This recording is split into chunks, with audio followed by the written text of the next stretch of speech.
Lately, I've been craving for something chocolatey, so I decided to run some tests at home and make croissant like Danish. The result was so rewarding, so I decided to share this recipe with you so you can enjoy them too.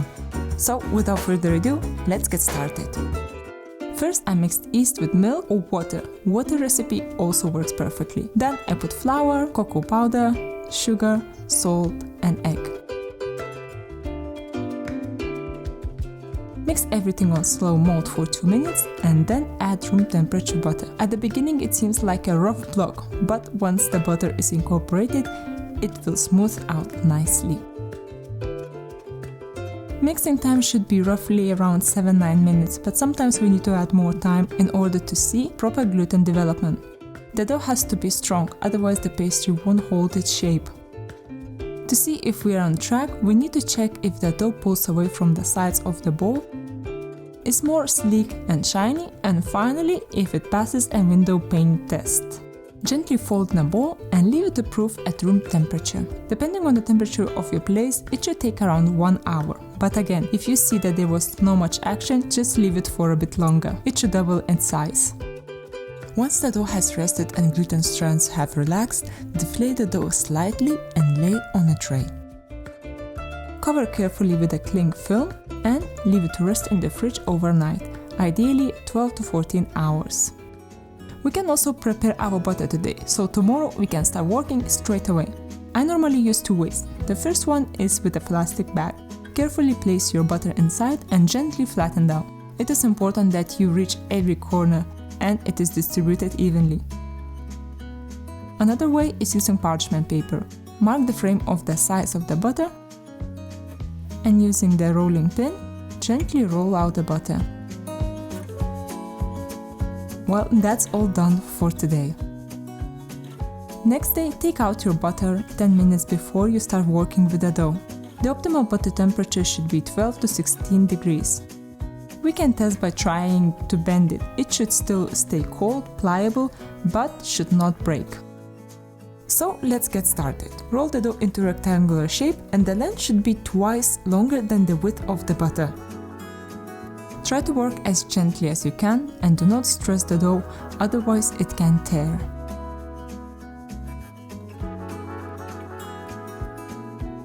Fold the top and bottom sides of the dough to the center and press down to seal the edges very well. Brush off the excess of flour, turn and roll the dough.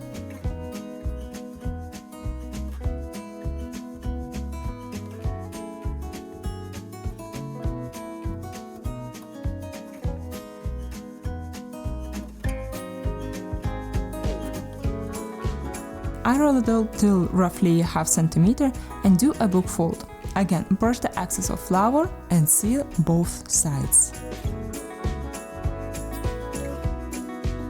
And you can also brush with some water to glue the dough together.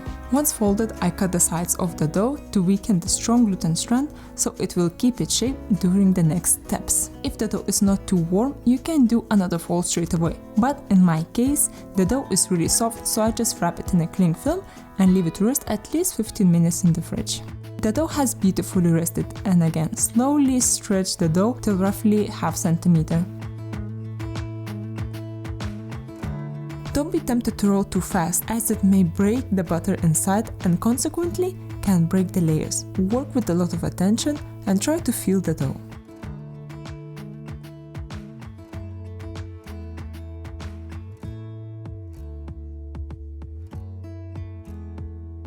Cut the ends where you don't see any butter layers, and finally, let's do a single fold or letter fold.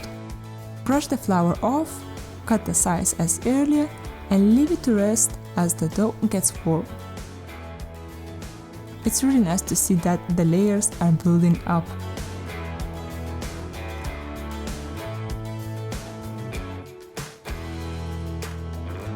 This stage is the easiest one, as we only roll the dough into one sheet with a thickness of ½ centimeter.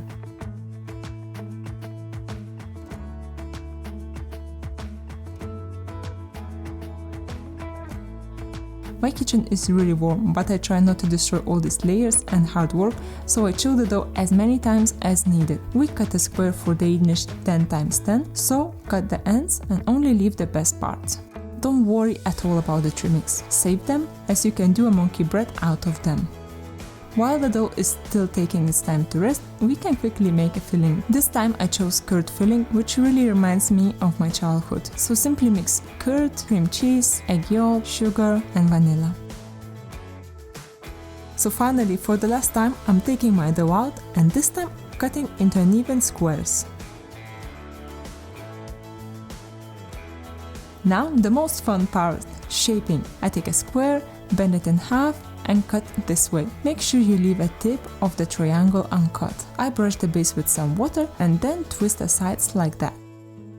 Make sure the dough is pliable, otherwise you may tear it. I also left one plain square and one more to shape differently.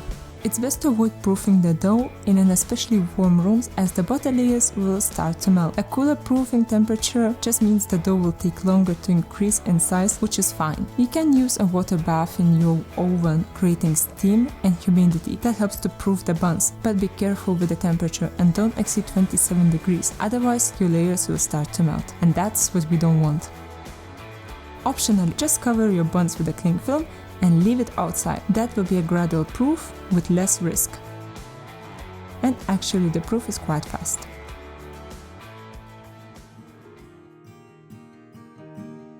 If it unfolds like this, you can save them gently pulling the corners to the center.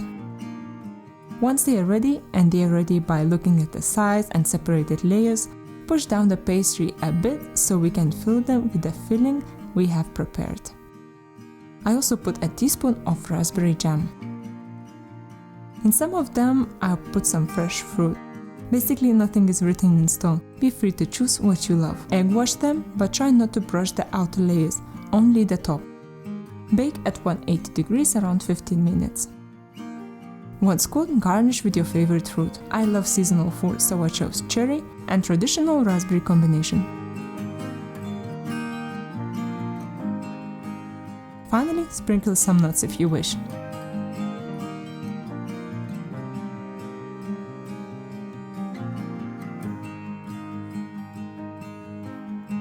Enjoy everyone! Thank you so much for watching and see you next week.